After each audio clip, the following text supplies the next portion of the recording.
Welcome to the Patient Perspectives content series, presented by the Exon20 Group, an ICAN organization.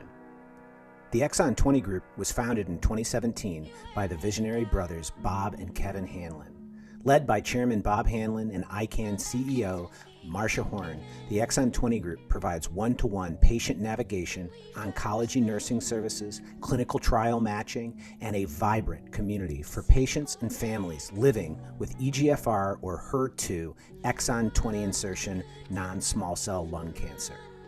In memory of its resourceful and generous leader, Kevin Hanlon, this charitable organization excels at improving patient outcomes, quality of life, and through its International Research Consortium is determined to cure exon 20-driven cancer. Visit us at exon20group.org. This video is supported in part by both ICAN and the Jackie Banana Foundation. The Jackie Banana Foundation was created by Jackie Chu, an NSCLC patient and world traveler who wanted all patients to have access to life-saving treatments. A 501c3 charitable organization, the JBF provides financial support to patients and families seeking treatment or bucket list travel far from home.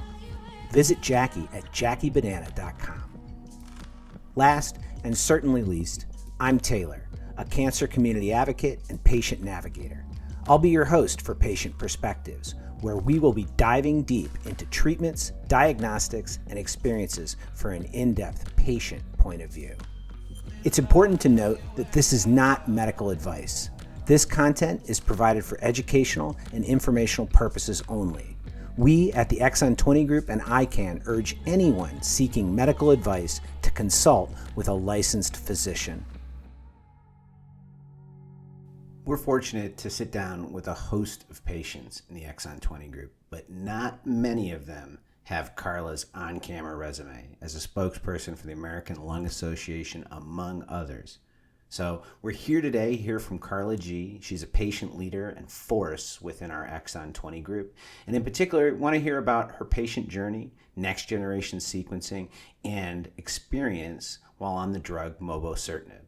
But let's get started. Carla, tell us a little bit about yourself. Okay, well, first of all, thank you for having me. And I want to say I never, ever in a million years thought I would have a resume speaking live to people via Zoom or video. That's all due to cancer. Thank you very much. But And you, though, and yeah. you're a light. But I'm Carla Gonzalez, and I live in Indian Land, South Carolina. And I actually tell people from North Carolina because I'm literally right over the line. I'm in a border town in an unincorporated town. I'm 25 miles south of Charlotte.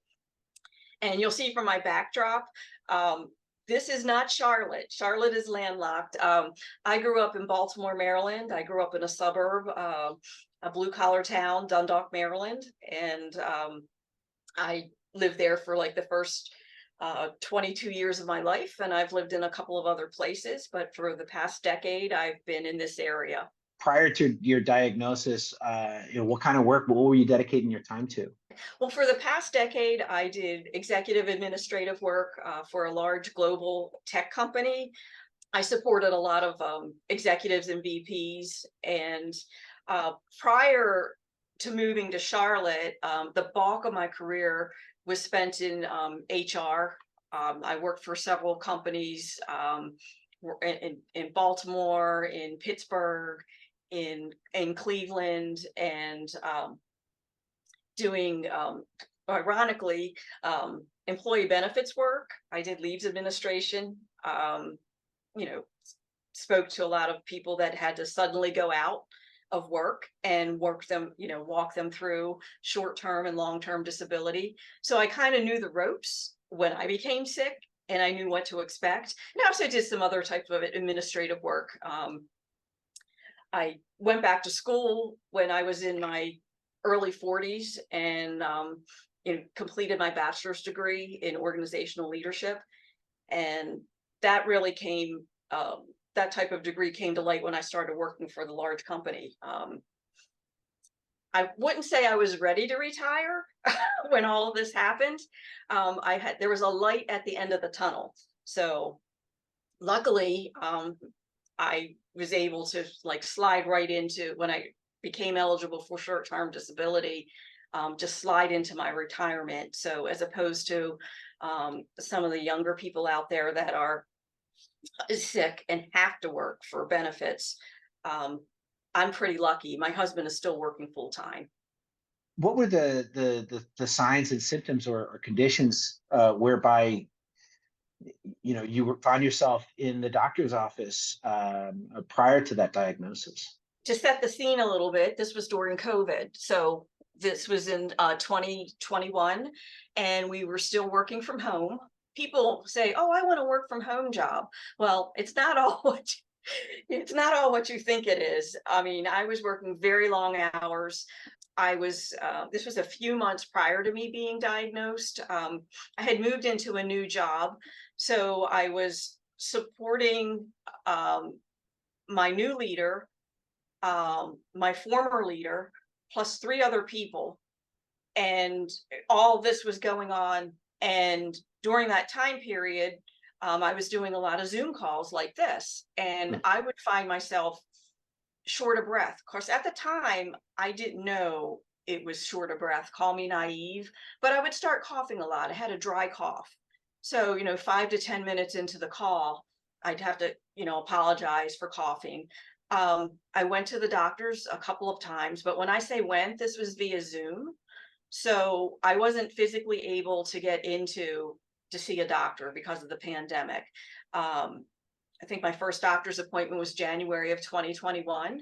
And at that time I had a fever and I just felt terrible. I thought I had a sinus infection, and he put me on antibiotics and everything cleared up except for the cough. It never really went away. So then I had a follow-up call a month later and I said, "Listen, I still have this cough." And he said, "You're doing absolutely everything that I've asked you to do. If this cough doesn't go away in a couple of weeks, I want you to do 1 or 2 things. I want you to see an allergist or an ENT." So a couple of weeks went by and I still wasn't feeling better, and the cough seemed to be getting a little worse. I was already an allergy patient, so I went to my allergist. Now, I wasn't able to get in to see her that day, but I saw a colleague of hers, and I think he was the only person in the office, and I could hear a kid crying next door. So he's kind of distracted. That morning when I went to see him, I did not have a cough. It was like, taking the car to the mechanic and it's okay. Right. I had to ask him to check my lungs, and he seemed a little startled by that. And I was a little startled because I'm like, "I'm telling you about a cough. Shouldn't you check my lungs?" And they sounded absolutely clear to him. So he gave me a nasal spray to try. But I walked out of there thinking, like scratching my head, thinking that was a really bizarre doctor's appointment. I didn't know if I was getting the right information. So a couple more weeks go by and the cough seems to be getting better, then it's getting worse. And by this time, it's the end of March. And we were planning a trip to go visit our son, and maneuvering through the airport, that's when I realized something was kind of wrong, because I was having trouble keeping up with my husband. Normally, he has trouble keeping up with me because I move, I'm dodging people, the suitcase or whatever. We went away for the weekend, but my cough was getting worse. And I mean, that Sunday when we were flying back and we were still wearing masks, I just could not stop coughing. And then Monday morning when I woke up, I felt lightheaded and I made a doctor's appointment. I took off work that day, but I couldn't get in until Tuesday afternoon. So Tuesday I worked all day. 4:30, I left and went to my doctor's appointment. And at that point, by the time I walked in, I was pretty upset. And, the nurse practitioner said, "What's going on?" And I said, "Something is not right. And I'm tired of people telling me this is allergies. This is not allergies." So she took my oxygen level and it was only 93%. And she did an EKG, and I could tell right then something was wrong because she didn't come back in right away. I heard paper shuffling behind the curtain. And then she came back in and she told me that she wanted me to go to the emergency room for further testing. But she didn't want to panic me because she said, the only reason why I'm sending you there is because they can do additional testing that we can't do here. She says, I have a feeling it may have something to do with your heart. So here I'm thinking, well, maybe I have congestive heart failure. Who knows? My grandmother had that. But within 30 minutes, I was in the ER, and they did a chest X-ray. The doctor came back in and he said, well, I have some good news and some not so good news. He said, you do not have a heart condition. However, you have what looks like a large mass in your chest, and we need to do further testing. So from there, they did a CT scan, and then he came back in. He said, I'm sorry to tell you, he says, but you have cancer. And of course, he was very nice about it. I mean, I'm just cutting to the chase. And then I had to go from the emergency room to the hospital right away. And then so from that time period, the doctor's office appointment at 4:30 to like 8:30 that night, I became a cancer patient. The ER physician assured me, he says, I know a couple of people that work there. I'm going to set it all up for you. You basically, don't worry, you're in good hands. When I walked into the hospital, they pull out a wheelchair and they said, no, you need to sit down. You're a fall risk. I'm like, no, I can walk. No, you need to be in a wheelchair. They had my room ready for me. There was no waiting in the hospital emergency room, because I tell you, the emergency room that I went to was a satellite emergency room. So they weren't connected to the hospital. And they wheeled me right up to the 4th floor, had a room ready for me. And the next thing I know, nurses are coming in, doctors are coming in. It was just all a blur. There was no waiting. And I'm thinking, oh my God, I'm dying. What is going on here? It was kind of like, you kind of step out of your body and it's like it's happening to somebody else. And Right. it almost was like a movie, because, in real life, you don't have people that are a room ready for you, or you have doctors coming in. It's not supposed to be this nice, right? Is the Right, it really concept. was. I had a private room. And so from there, the pulmonologist came in. They told me what was going to happen. Basically, what my lung was flattened like a pancake, my right lung. 75% of my lung was full of fluid and flattened, and it needed to be drained immediately. So that's what was causing initially the dry cough, but then I was coughing up a lot of fluid. Carla's referencing a thoracentesis here. Thoracentesis is a common procedure that's performed to remove fluid from the lung, often called draining. And this procedure can provide quick relief for patients experiencing discomfort due to pleural effusion, but it also yields a fluid sample that can be sent off for diagnostics.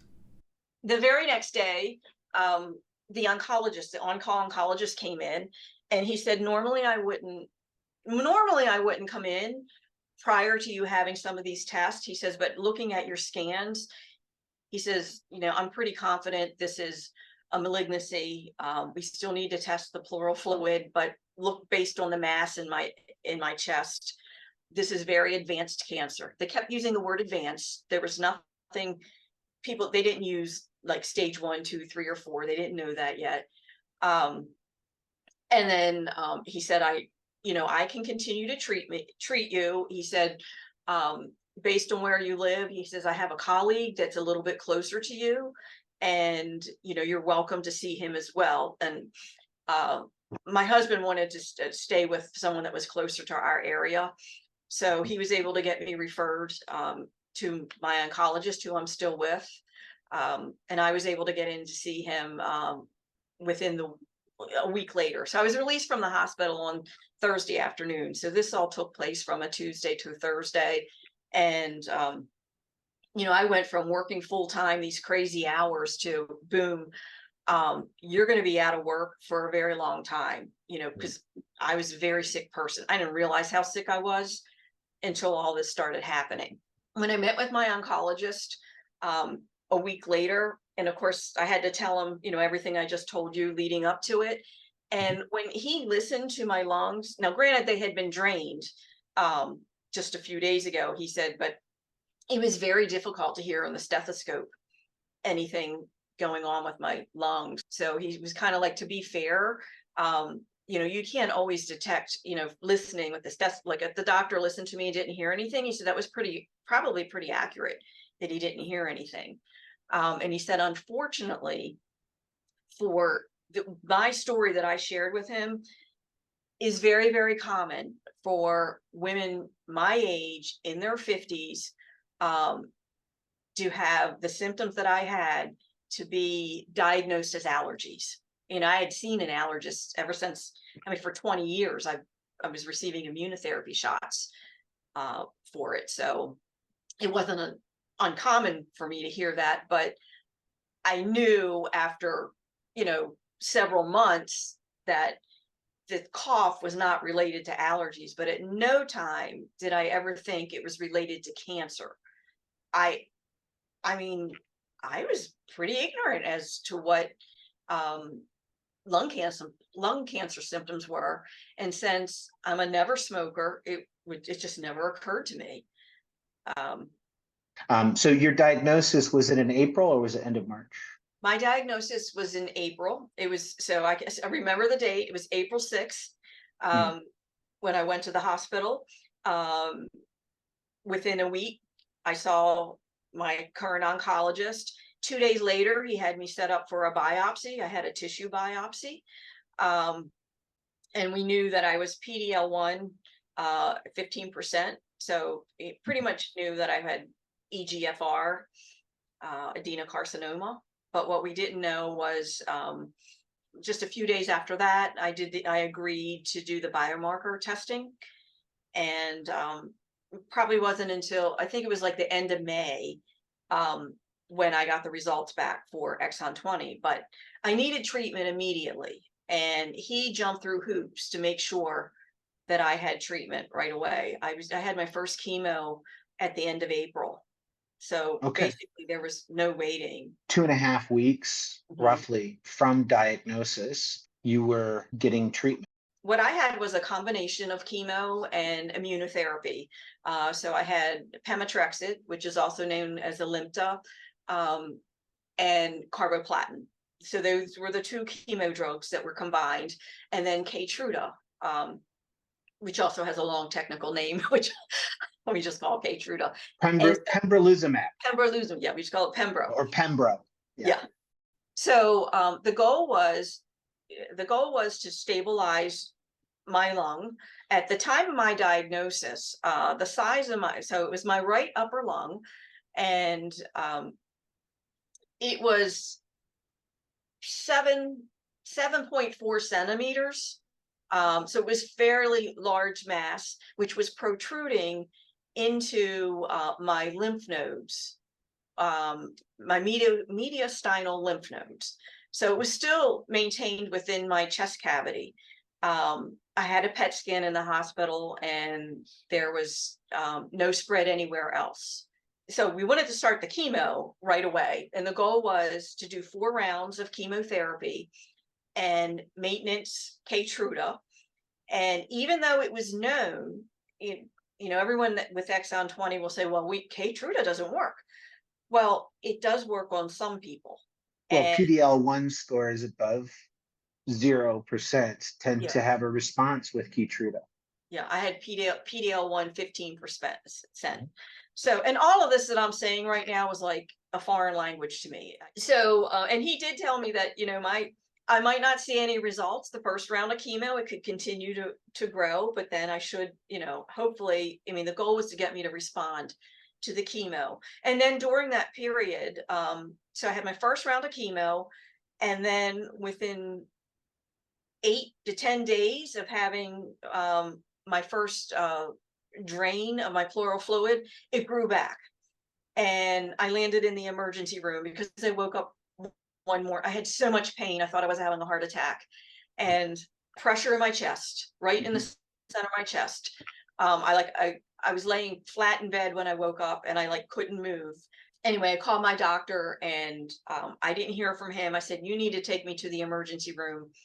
I had to have that drained again. And it kind of messed up the timing a little bit because when you have your chemo, I was going every 3 weeks, and then he had my scans every 6 weeks. but that needed to be done.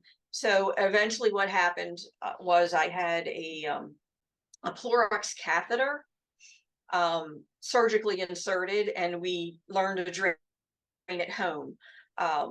Because of COVID, there was a nursing shortage, so there wasn't anyone to come to my house to do that. So between my sister and my husband, the two of them learned how to do it, because you need an extra set of hands. At that point is when I met my pulmonologist. So my oncologist, you know, he I guess was the gatekeeper for my care.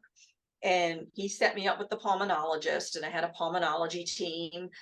And that was a relief to me to have a team oriented care team. So I didn't have to think about, I didn't have to look, who do I go to? Who do, you know, they all work in the same network and they can talk to each other behind the scenes. So if anybody doesn't have that type of team environment, I would highly recommend that they find something like that, because that's one less thing you have to worry about. Right. And this is your thoracic oncology team, your primary oncologist, Yes. working alongside a pulmonology team or a lung team. Right. Within 2 weeks of diagnosis, you had a bronchoscopy procedure, and then that was sent off for next generation sequencing. Yes. And the next generation sequencing came back positive for exon 20 insertion, correct? Exon 20 insertion. And that's when I learned that I had a very rare type of lung cancer. And at the time, there wasn't the Mobocertinib was not approved yet for not FDA approved. However, the trial for Mobo was being conducted in the Charlotte area, and my oncologist's goal was to keep me stabilized and try to get me into that trial. Getting that next generation sequencing done really close in to diagnosis is really important for dictating your treatment options to start off with. You started off with a fairly common starter, which is the carbo and Alimta. Because of your PD-L1 score, your oncologist also looked at Keytruda, adding Keytruda to your treatment regimen. Were there any other discussions about targeted treatments at that time? I believe Rybrevant was also coming to market. So amivantamab, Rybrevant. Yes. So Rybrevant and EXKIVITY are the two name brands. So EXKIVITY for Mobo and Rybrevant for Ami. Rybrevant is an infusion-based treatment. And because I had just come off chemo, the goal was, well, he was hoping to get me onto EXKIVITY because it would provide me more flexibility, because it's a pill form that you take. So I wouldn't be required to come to the hospital every 3 weeks.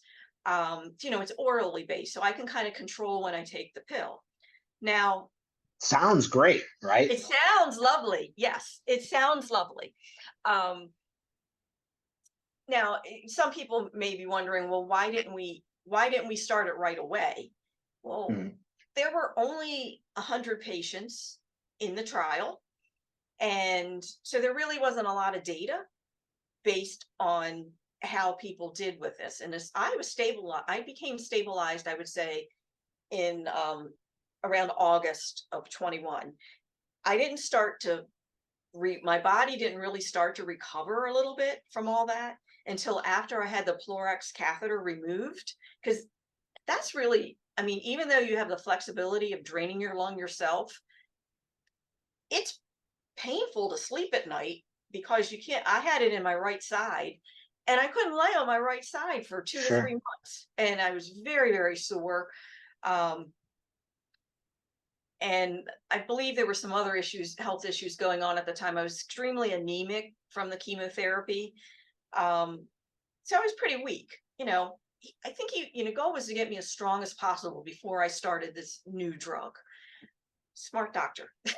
So I will tell you, your oncologist, if you wouldn't mind naming them, it sounds like they're above and beyond Yeah, so my oncology, I see Dr. Daniel Hagstrom with the Levine Cancer Center. Mhm. They recently changed their name, so it's Atrium Health Levine Cancer, if anyone is interested, based in Okay. Charlotte, North Carolina. I also so I was doing fine. I was steadily getting better on the Keytruda. You could see each scan that I had, my tumor was continuing to shrink. Then in December of 2021, this was right before Christmas, I started coughing up blood. And that was very frightening. I mean, it wasn't like globs and globs of blood, but it was enough, you could see it in a tissue. And I called my oncologist, and then that was on a Friday.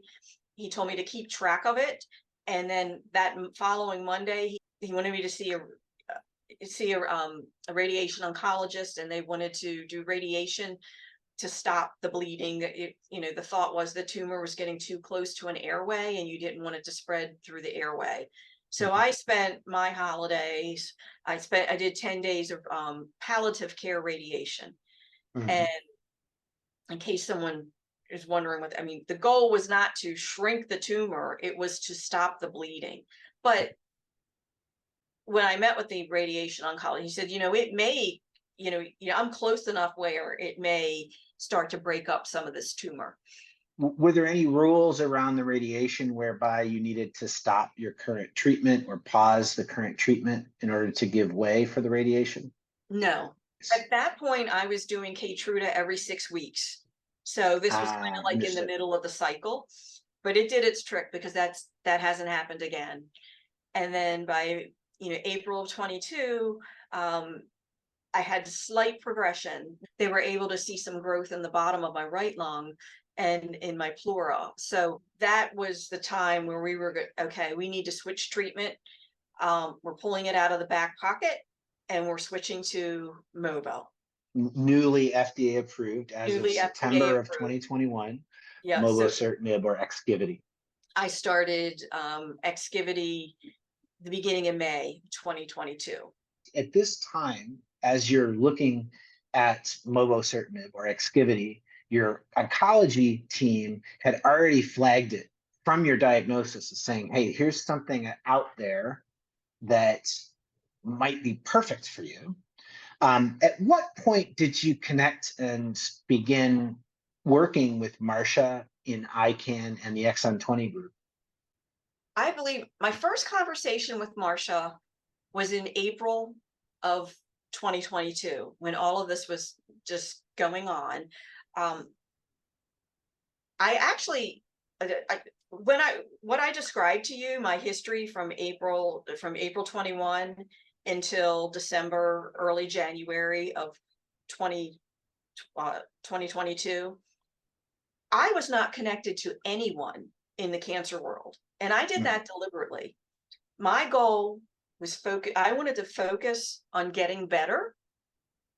And I had a rule with my caretakers, which was my sister and my husband. I do have 2 adult stepchildren. But I didn't want anyone Googling anything and giving me information that would scare me. I said, if my sister loves to Google, and I'm like, if you want to do that, have at it. But I didn't want to hear it.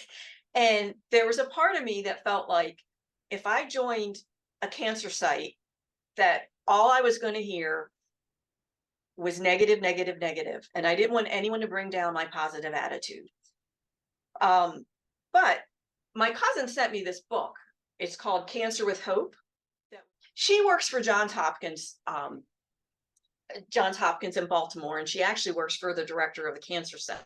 This book was just newly published in 21, and she sent it to me, and I read that in the fall. The gentleman that wrote this book, he talks about his whole journey from 20 years ago and how much that helped him. So I started doing my own little research, and I set myself a goal after radiation that I was going to find a group to join. So I found a group. I actually went through, I discovered longevity, and through that group, someone connected me to the Exon 20 group. And that's how I got connected to Marcia. And I started talking to her, and it was very comforting that she knew about EXKIVITY, and she's like, oh, you're going to do fine. She was almost like a pep talk. So She gives great pep talks. Yes, between speaking with her and talking to my doctor. Now, my doctor was a little nervous about me starting this drug as well. I'm his only exon 20 patient. In fact, I'm the only exon 20 patient in the Atrium healthcare system or the Levine Cancer System. So throughout North Carolina. So I'm kind of like some of the larger oncology centers, such as MSK or MD, Mayo, Northwestern here in Chicago, where a thoracic oncology team might have multiple exon 20 insertion patients at any given time. That said, that's why the Exon 20 group exists, right? Is to connect this community, but then also connect them to the research pipelines that are burgeoning. So Mobocertinib, certainly a big early win for exon 20 insertion patients. Do you believe that your first year as a cancer patient would be different if you had connected with Exon 20 group earlier on? Yes, absolutely. Because what I didn't realize, that there were patients out there that were just like me, and that we could share information and tips that are very helpful to one another. And also, we're going through, cancer is cancer. No matter what type of cancer you have, your life changes overnight once you receive that diagnosis. And just connecting with somebody that has gone through the same thing that you have, it's one thing to connect with somebody remotely through maybe a group page, a Facebook page or something. It's another thing when you actually have a real conversation with somebody. It just brings everything to the forefront. I did probably what everybody else does when you join the group. You're a little bit shy, and you don't want to put yourself out there, and so you're searching and you're reading everyone's story. But at the same time, Marcia was starting up the Zoom call, the Monday Zoom call. So we were meeting people face to face, and you could connect the faces and the voices with what they're writing online. Karen Susserman, she created and organized the Monday Patient and Care Partner Meetup on Zoom. She's an absolute force. She has been an Exon 20 caregiver to her husband, Mike, and also has previous experience working in cancer advocacy. You were there from the very start.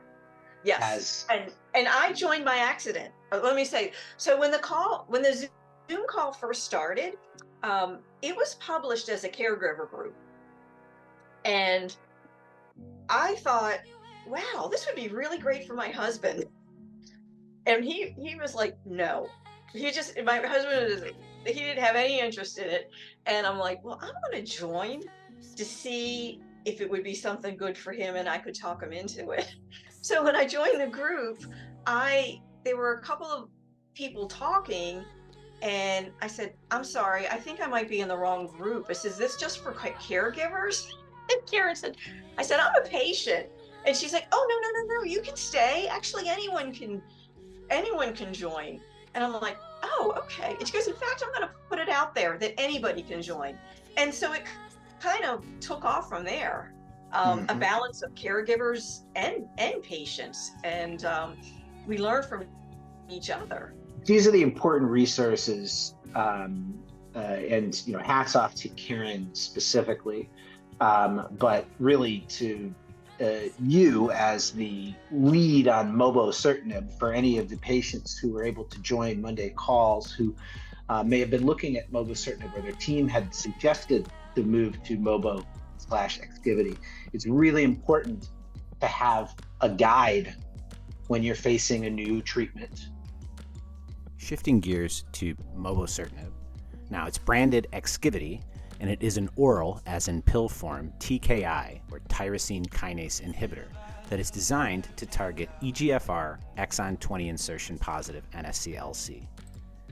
Tyrosine kinase inhibitors are targeted drugs that block enzymes carrying signals that tell cells to grow. So what triggered the treatment change between you and your oncology team? Well, as I mentioned before, he was keeping it in his back pocket to pull out when we needed it. And I had we had discovered that there was mets to my pleura over on the right side of my lung. And then there was also a new lung nodule that was growing at the bottom of my right lung, close to my heart.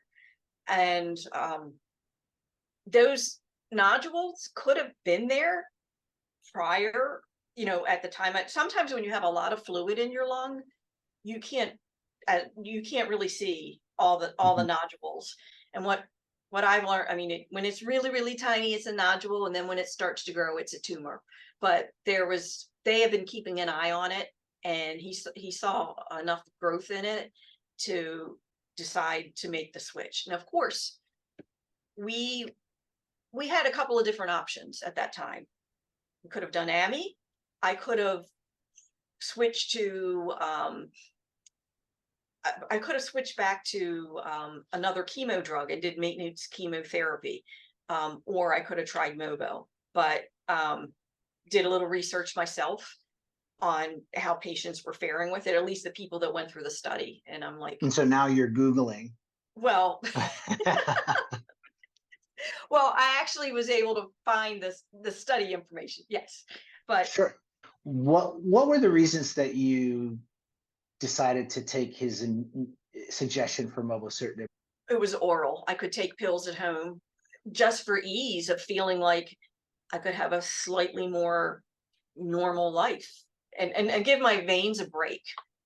We're seeing more and more oral treatments like mobocertinib for a variety of cancers, but in particular, this new crop of trial drugs targeted at exon 20 insertion patients, both HER2 as well as HER1/EGFR, they're oral, like mobocertinib. Yeah, and but I guess because I know that my doctor was very, very familiar with the study because it was done right in Charlotte, and he knows the doctors. He knows part of the team, so that made me very comfortable. And what was it like getting started with mobocertinib? Starting off Mobo was not easy.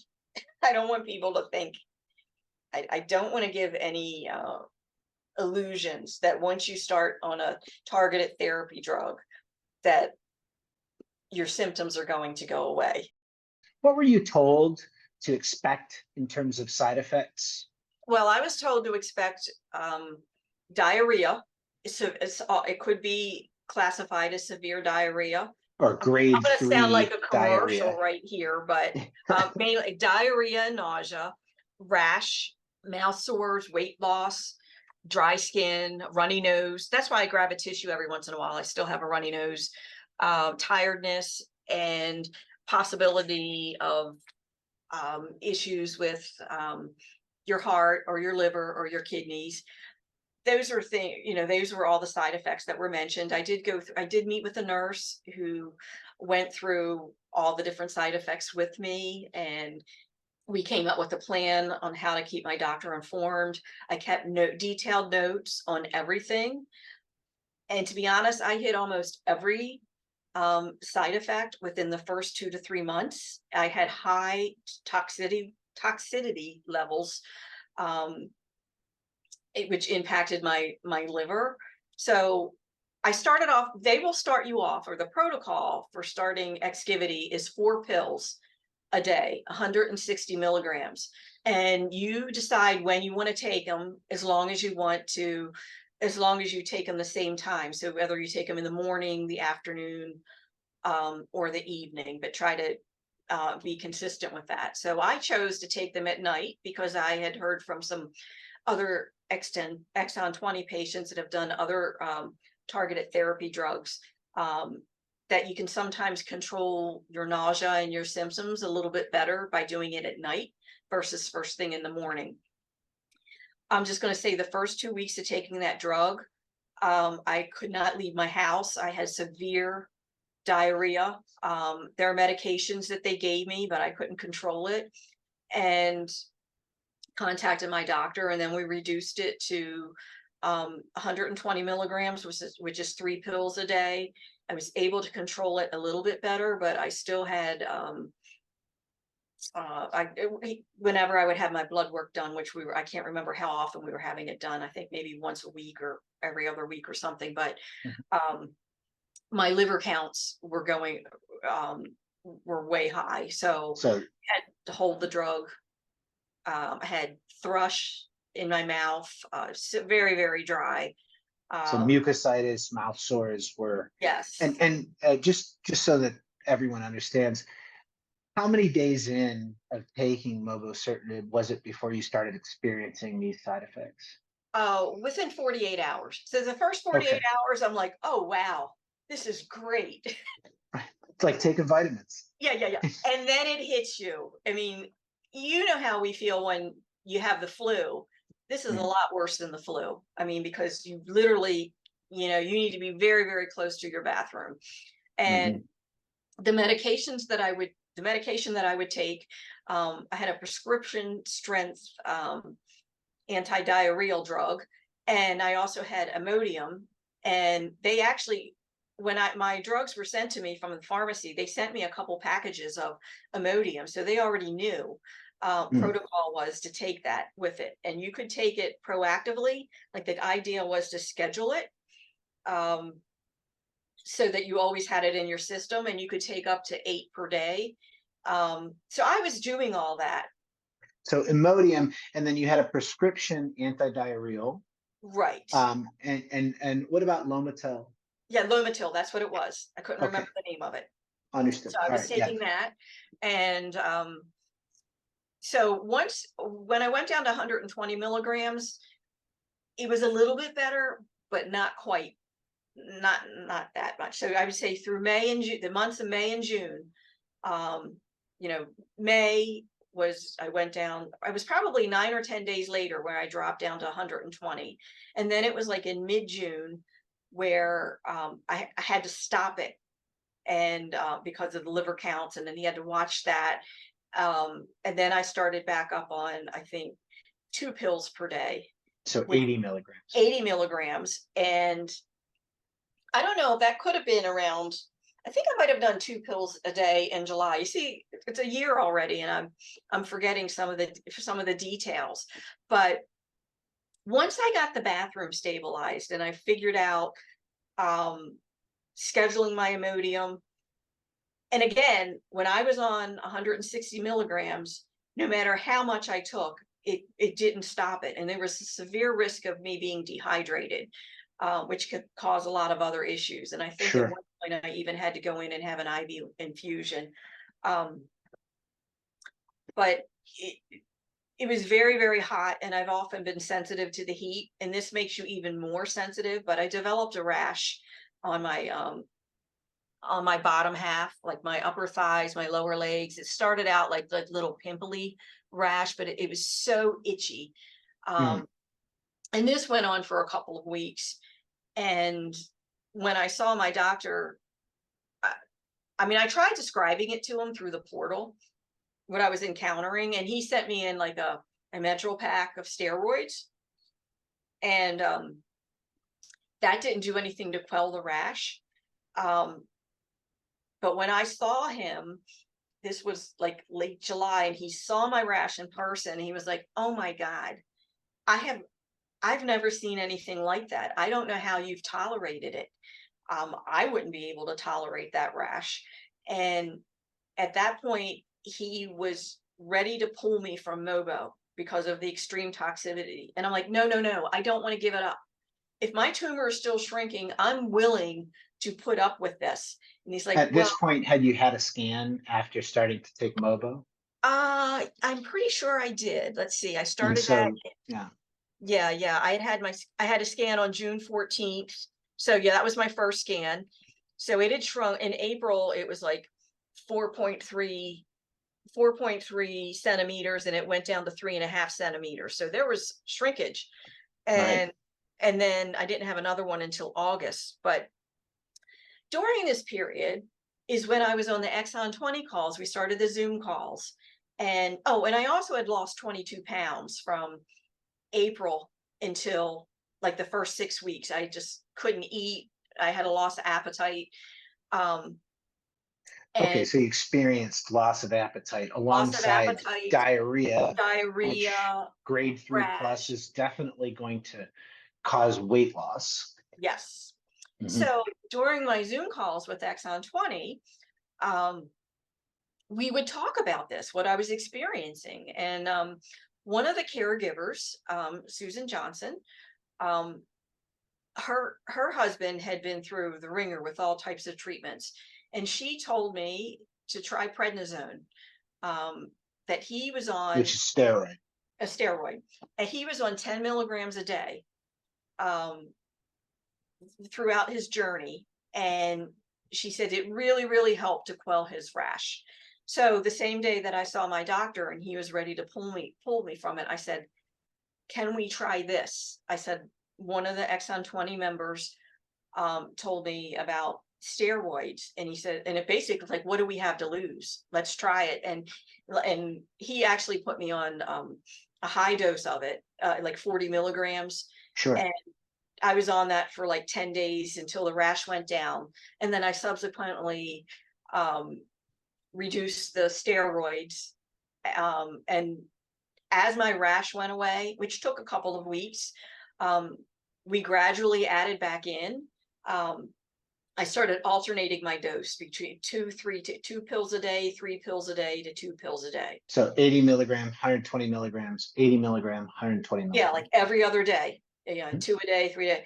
And we started that, I think, like in September, October, and like all the way through up until this summer, I was on that alternating dose. And I've been able to control the diarrhea by staying on the steroid.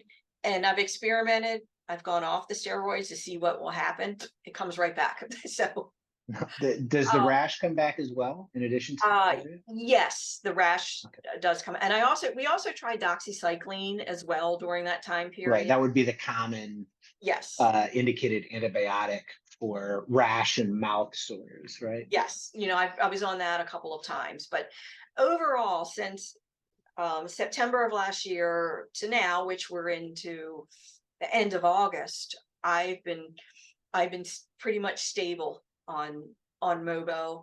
I'm living a fairly normal life. And you're taking prednisone each day? I take it daily. I'm down to 5 milligrams. I cut it in half. Oh wow, so that's very small. Yeah, very small, which is almost like a placebo. I did have a couple of months ago, my because you do have to have regular EKGs to monitor your heart. And when I was on the 3-2-3 alternating schedule, I started to have symptoms of QT prolongation. I was starting to feel lightheaded in the afternoon. Slight headaches, and then I was also, the EKG showed that my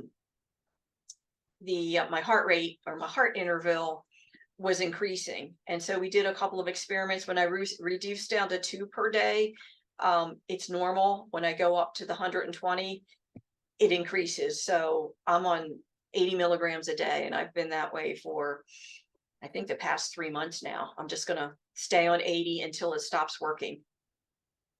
And what else? Something recently just happened. Oh, paronychia, which is a fancy name, I believe, for ingrown toenails. That's what I've been dealing with this summer. And I've never had issues with my fingernails or my toenails before. I've never had problems growing them. So you get these little, it feels like paper cuts around your fingernails.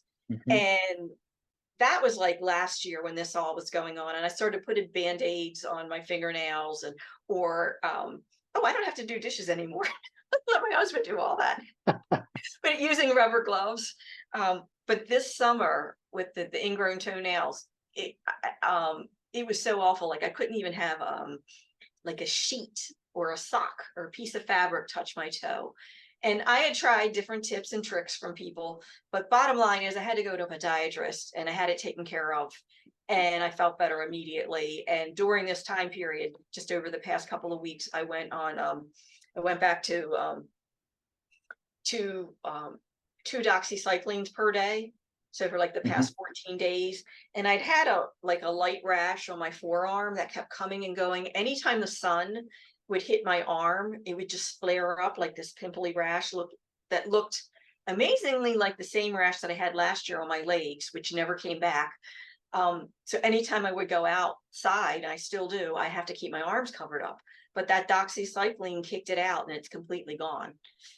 Yeah, it's important to note that common side effect with EGFR targeted therapies is nail bed erosion or paronychia, and that's not just the toes; it's also the fingernails, and Yes. it can be everywhere from a discomfort, which it sounds like you had discomfort, I had all the way through discomfort to for months. I had discomfort until it yeah. became painful. Okay, and that it can become more extreme to the extent where the fingernail beds and the nail beds on the toes, the toe beds, will bleed and be in direct pain. And so the treatments for that, varies on your oncology team. There are a variety of treatments, but doxycycline specifically is indicated to help treat that, as well as it sounds like you went to go see a specialist, a podiatrist. I wanted to avoid seeing a podiatrist as long as possible because the thought of having my toenail removed just totally sickened me. But that didn't happen.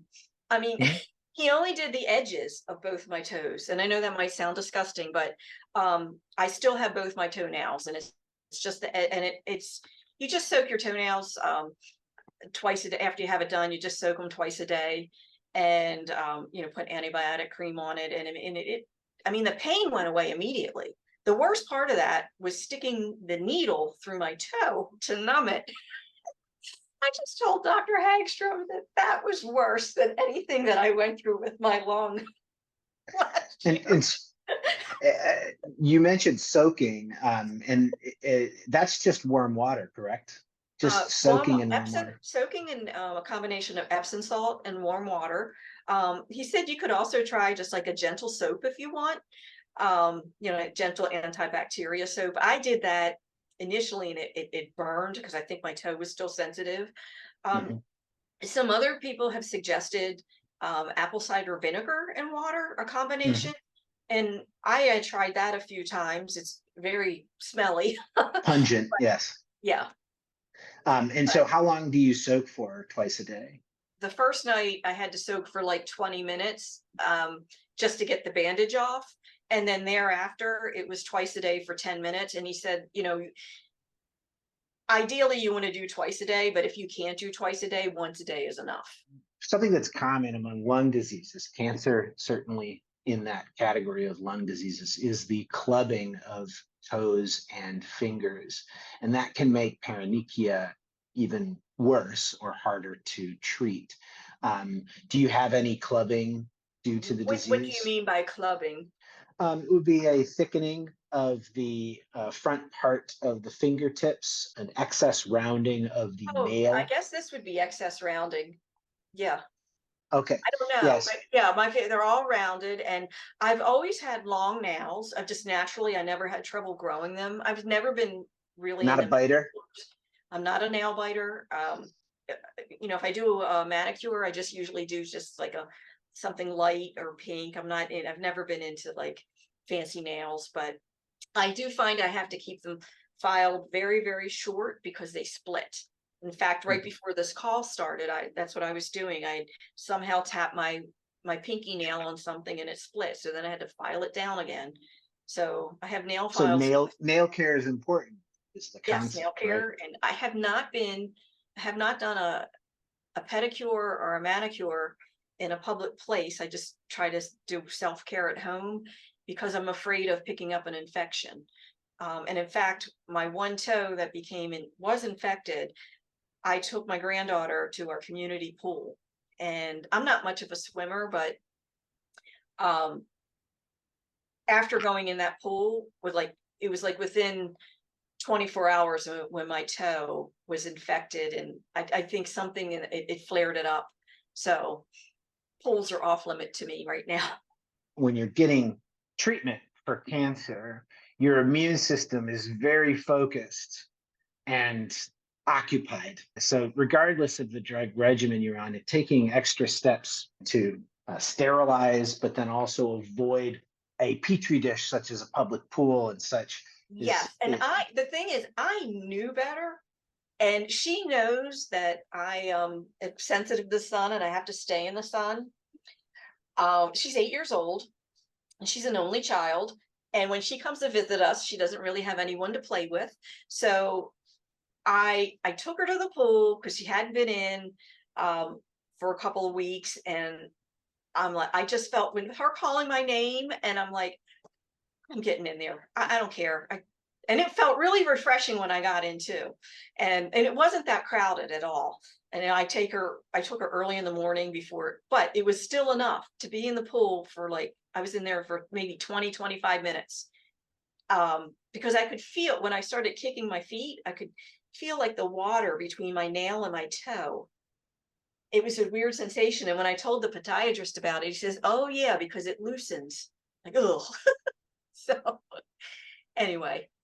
You're coming up on 16 months with Mobo, is that correct? Yeah, that sounds about right, yes. Okay. Obviously, things are going well. You have stability in your most recent scans.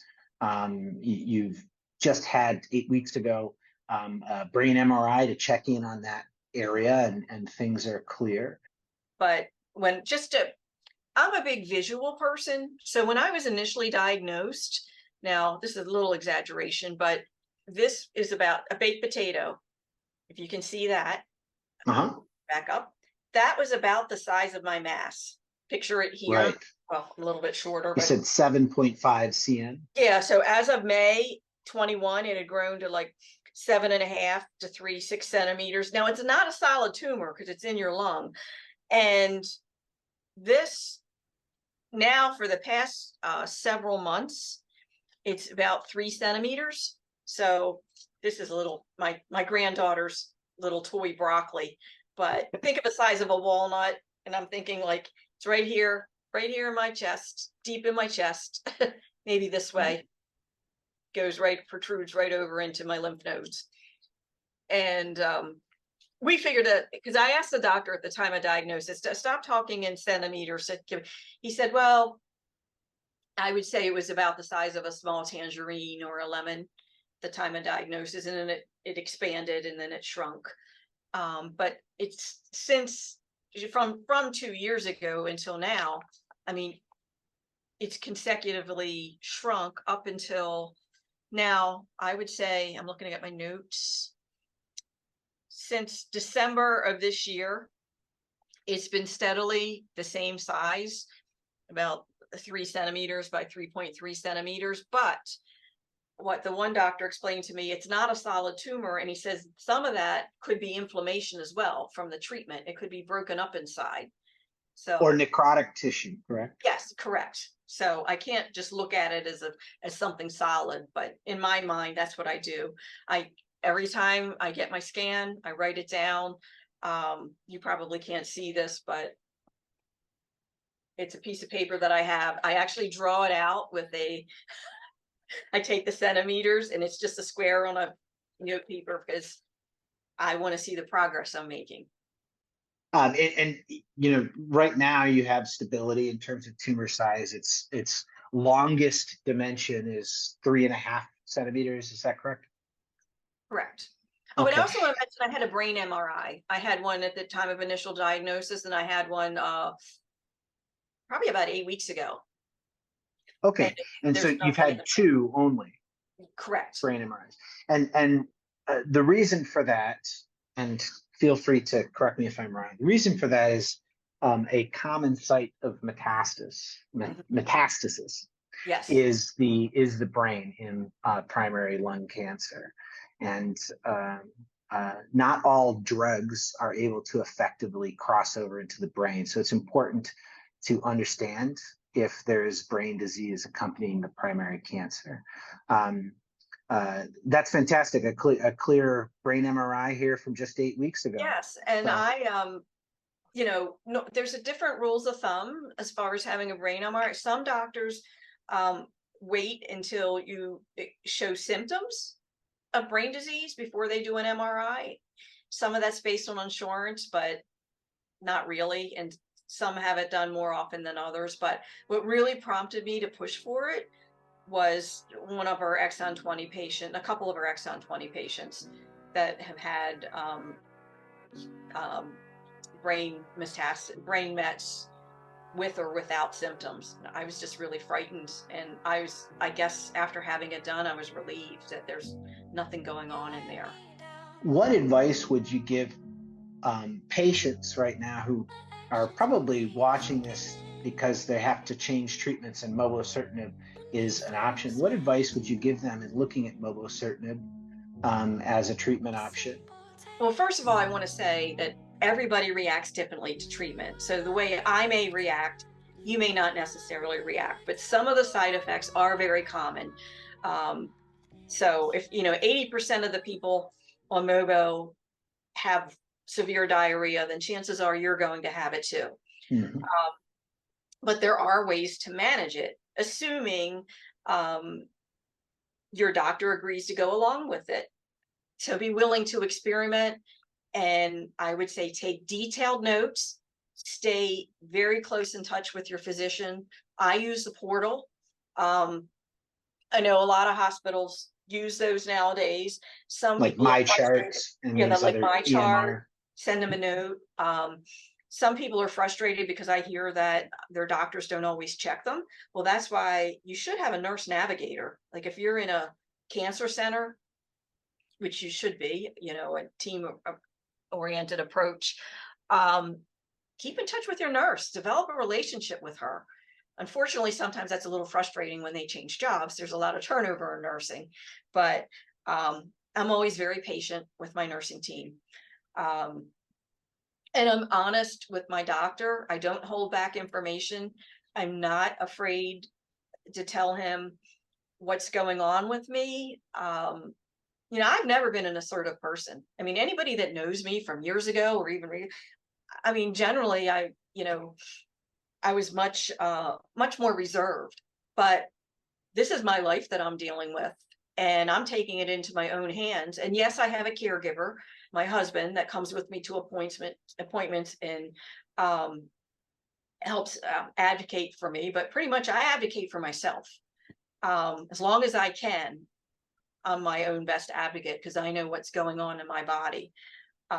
So again, just pay attention to those side effects. And, I'm here to tell you that I got through it. Yes, they're horrible at first, but you need to make adjustments.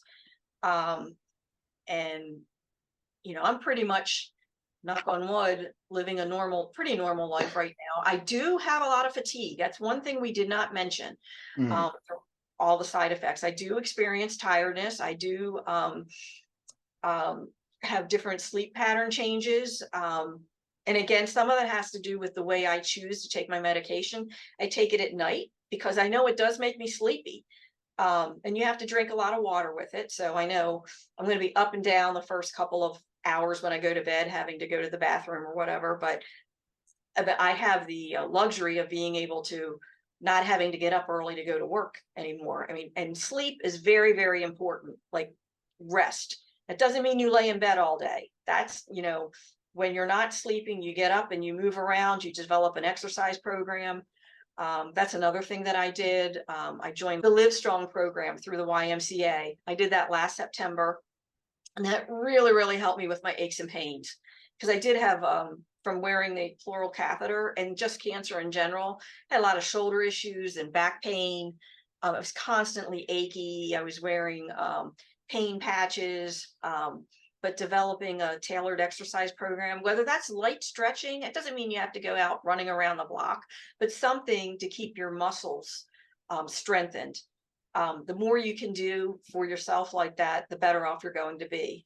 If you're a woman listening to this, you're going to lose some hair more than likely. I did develop hair loss. I had hair loss through chemo, and I shaved my head. I was a little scared to do it, but once I did it, it was liberating. And then my hair grew back.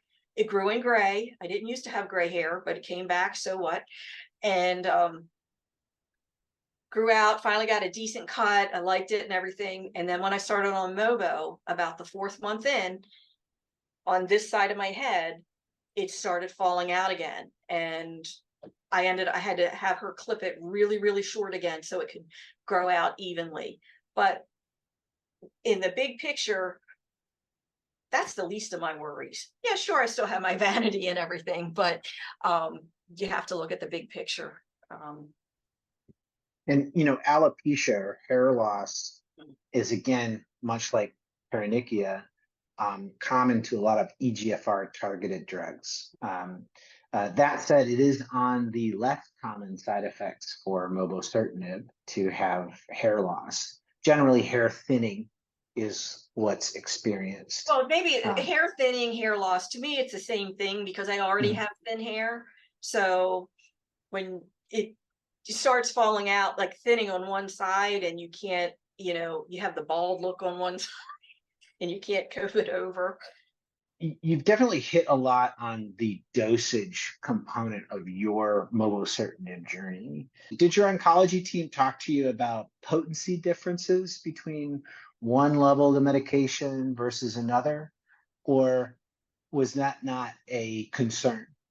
Well, that was a major concern. I mean, obviously, you want to have the most dosage possible to address what's happened, the treatment or, the impact on your tumor. But what we were able to show is I've continued, whether I was on the higher dose or the lower dose, it pretty much has the same impact as far as tumor reduction. Now, my tumor hasn't reduced in the last couple of months, but I'm stable. That's good. I mean, stable is good. The goal is to keep it from growing. Will it ever shrink to NAD, no evidence of disease? I don't know. It possibly could, but I doubt it. But I'm still. Well, we know of cases where that's certainly the case. You also, as we said earlier, there could be a lot of this tumor that is showing up on a scan is actually necrotic tissue or inflammation. And so the true size of the mass is not necessarily the true size of the cancer.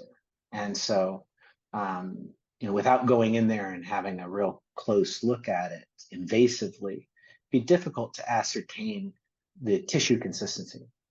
Yeah, and I could say, and as far as the my lymph nodes, they've pretty much remained the same too. When I was on chemo, we were able to shrink those lymph nodes down to, I think, like 1.5 centimeters from 3 centimeters. But I think they're pretty much, and some of that again could be inflammation around them, but they never change. Whenever I get my scans back and I read the scans, it just says lymph node stable. It's a fantastic place to be. Stability is not a 4-letter word, and it is certainly, as long as the disease symptoms aren't present in daily life. But do you have any other disease I had symptoms? A cough. That cough flared up again after I went through radiation, because there's so much that goes on. Your body has to heal from radiation, and I had extreme fatigue and pain in my back as well.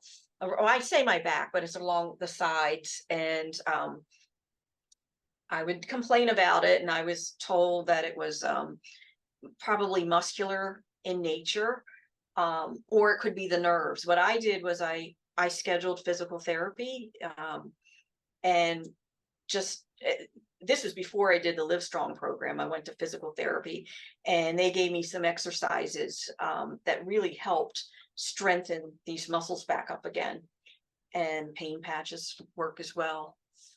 That said, is there anything else that you want to add about your experience on mobocertinib, or advice that you would give caregivers specifically? Yeah, and I realize that a lot of people in this group are caregivers, and it's hard to tell when you're a caregiver on this group and the patient is not a part of it, how the information is being shared with the patient. And in my opinion, as a pretty proactive patient, I would say, well, one, you have to trust, especially if this is initial diagnosis, you have to trust how much your partner is willing to intake at the present time, because it's a process. I mean, you're like literally hit over the head, same as a caretaker.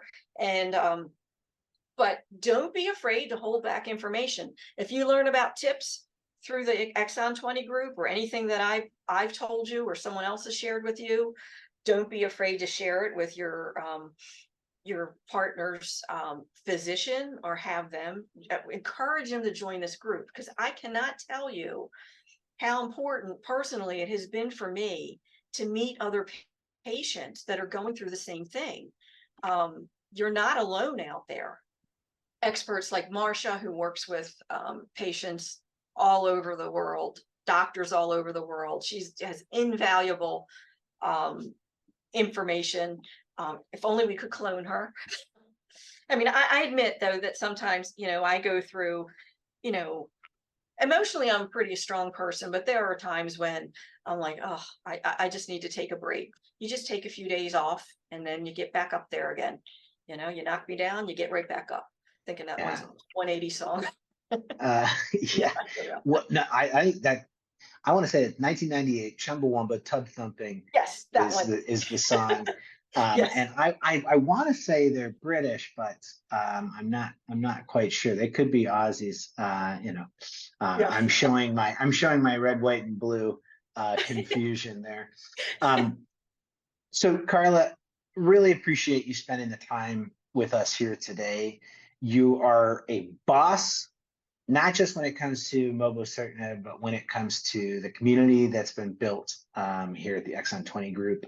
You're probably in the top 1% of proactive patients, and it shows. You're very knowledgeable. Knowledge is power. One other point, though, about you specifically is that you lucked out. Your oncology team from day one has been dialed in to your treatment and your specific cancer, despite them not having other patients with an exon 20 insertion diagnosis. So,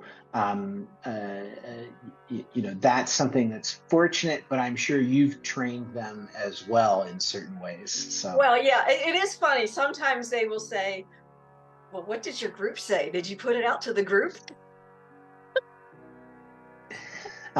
Not uncommon. Yes. So anyway, Carla, I really appreciate your time today, and thank you for sharing your journey with everyone here. It's invaluable information, especially with such an exciting treatment as Mobocertinib or EXKIVITY. So thank you. Thank you, Taylor. I appreciate it.